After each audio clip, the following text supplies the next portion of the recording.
Olá, eu sou Dina Makiyama, psicóloga.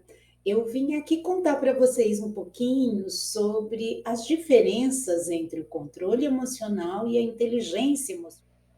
Agora, nessa parte 2, nós vamos continuar falando dos vilões do equilíbrio emocional, tá bom? Então, vamos lá. E aí, mais um vilão, né? A reatividade emocional excessiva. Eu reajo emocionalmente de uma maneira excessiva. Algumas pessoas são naturalmente mais reativas. Elas reagem com muito mais rapidez. São mais proativas, né? São aquelas pessoas que nós identificamos como com mais energia, mais proatividade. Mas as pessoas com mais energia, com mais proatividade, elas são também emocionalmente mais reativas.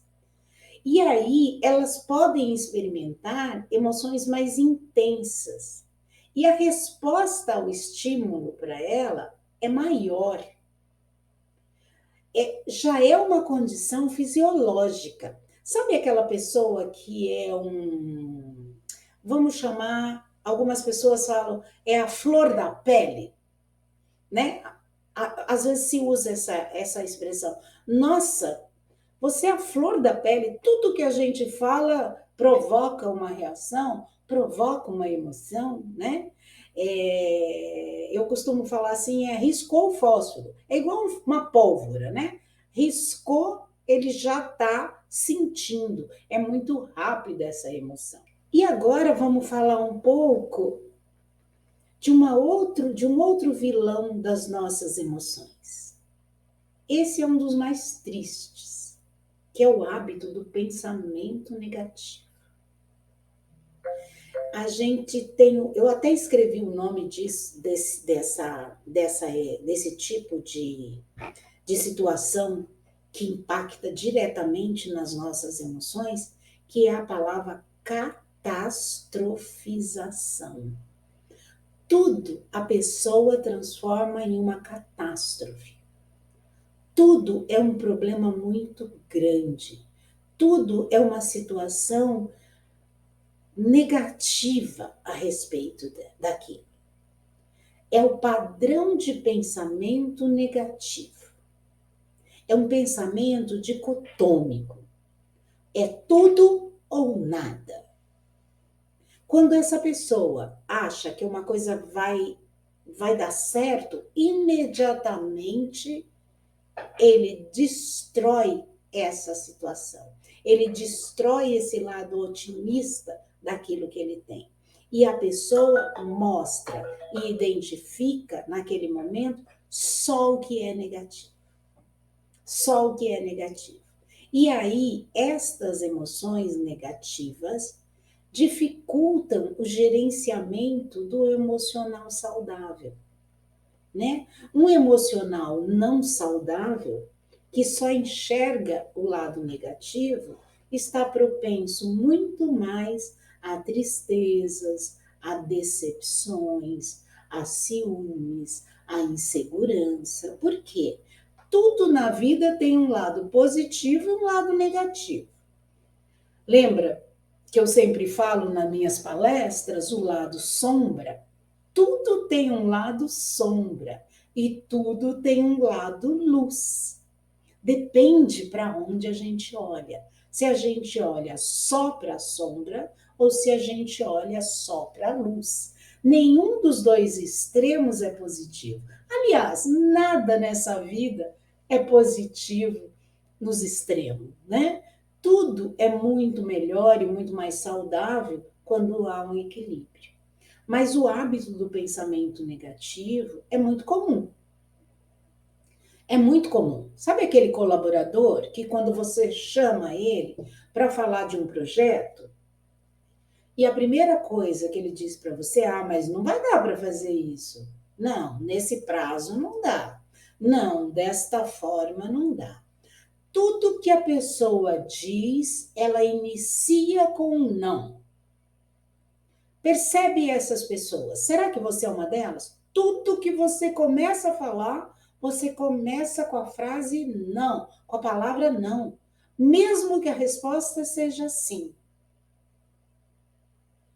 É não, mas acho melhor que nós fazemos não, não, não, não. O não reforça o hábito do pensamento negativo. Faz uma reflexão, percebe a sua fala. Será que sempre que você começa uma frase, você começa com a palavra não? Né? É igual aquela frase que algumas pessoas usam e que é muito intrigante. Para falar a verdade, começa a frase dizendo: falando a verdade, para falar a verdade, por quê? Você não fala a verdade nunca? Quando você fala, você precisa colocar na frente que esta é uma verdade, porque as outras palavras não são verdades. Então, o hábito do pensamento negativo é algo que vem sempre ligado a uma frase do não, que antecede qualquer proposta, qualquer conversa, qualquer diálogo, né? Então, fique atento a isso, porque o hábito do pensamento negativo adoece, adoece sempre. E aí, a última e não menos importante vilã da nossa inteligência emocional e das nossas emoções, né? É a influência cultural e social. Eu deixei ela por último por considerar que ela é muito importante. As normas culturais e sociais em relação às emoções nossas, elas podem ter muito impacto e a gente não pensa sobre isso. Algumas culturas encorajam a supressão emocional. Homem não chora. Aqui na minha terra, a gente não suporta essas coisas, não. Aqui em casa, a gente não fala sobre esse assunto, né? São algumas culturas internas que encorajam a supressão emocional. Existem algumas empresas em que você externalizar que está sobrecarregado de trabalho é sinal de fraqueza. É sinal de que você não é um profissional produtivo. É sinal de que você não é uma pessoa forte o suficiente para aguentar aquele tranco. Né? Isso é uma cultura organizacional que está embutida e que a gente às vezes não percebe, né?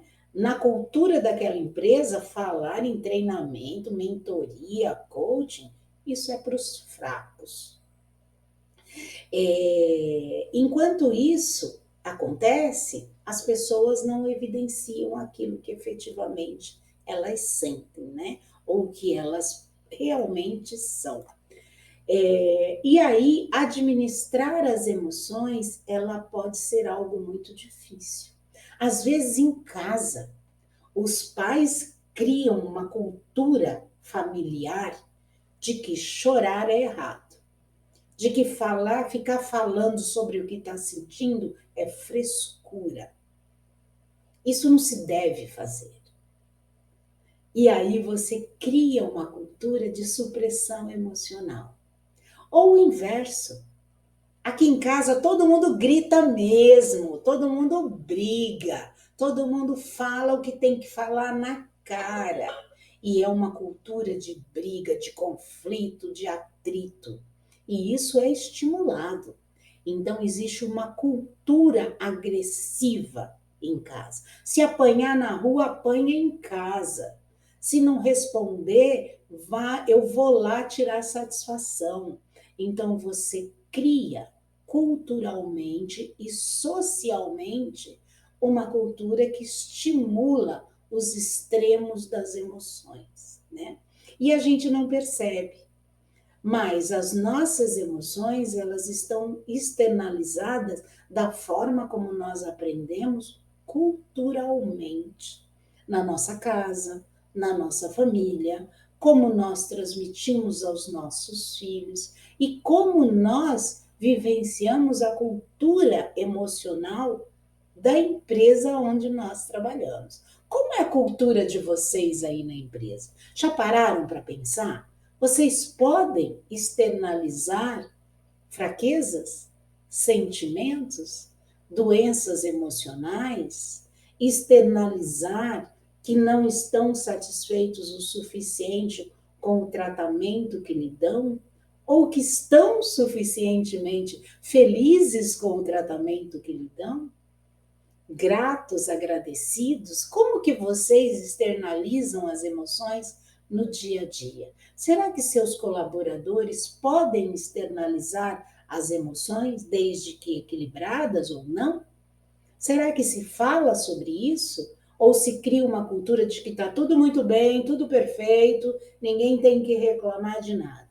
Ou é uma cultura de que se reclama de tudo, de que nada está bem, de que só se tem pensamentos negativos, de que as metas não serão atingidas, de que é muito difícil aquilo que nos propõe para fazer? Será que é essa a cultura do pensamento negativo? Ou será que você é um líder que tem as emoções afloradas e que você externaliza isso sem se preocupar com o sentimento do outro? Como é a cultura na sua empresa, na sua casa, no seu departamento, né? Como é essa cultura e como ela está instaurada? Precisa refletir sobre isso. Precisa pensar sobre isso. Se você quer ser um líder, né? Que no mínimo as pessoas tenham respeito por você, você precisa entender um pouco como está a administração das emoções aonde você convive e aonde você vive.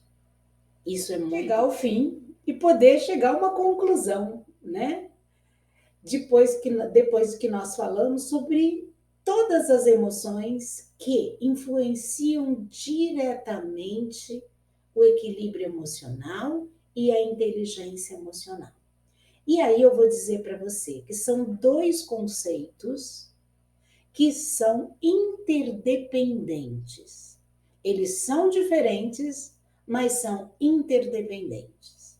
A inteligência emocional está na capacidade cognitiva sua de manter o equilíbrio sobre suas emoções, em detrimento de todos os gatilhos internos e externos. Essa é a diferença. A inteligência emocional é uma capacidade cognitiva, é uma capacidade de raciocínio, é uma inteligência que a gente tem para manter o equilíbrio das nossas emoções, que são todas aquelas que eu trouxe para vocês ao longo dessa palestra, né? Então, quando nós conseguimos manter um equilíbrio e lidar com todos os nossos tipos de emoções, as básicas e aquelas emoções que são mais complexas, de forma equilibrada, sem guardar, sem externalizar demais, sem viver de uma maneira em extremos com essas emoções, e eu consigo entender racionalmente e fazer isso, eu sou inteligente emocionalmente. Isso fica claro para vocês? Se não ficar claro, me manda perguntas. Eu adoro responder perguntas. Manda suas perguntas e eu respondo para você assim que possível. Mas não deixa de mandar seu WhatsApp ou seu e-mail quando você mandar uma pergunta. Um abraço a todos. É muito bom estar aqui com vocês, falando desse tema que é tão importante para a nossa vida, né? É para tudo na vida. Tudo que a gente faz, tudo que a gente vive e o quanto nós vamos ter uma vida plena e satisfatória, ela está ligada à nossa capacidade de controlar as nossas emoções, controlar não, administrar as nossas emoções através da nossa capacidade de inteligência emocional. Aqui a gente termina a parte conceitual, mas assiste o slide 3, o vídeo 3, aliás.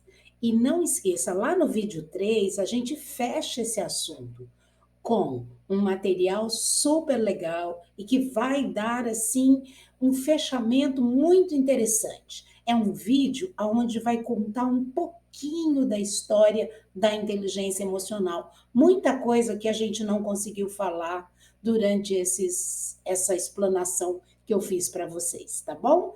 Assiste a parte 3. Não esqueça.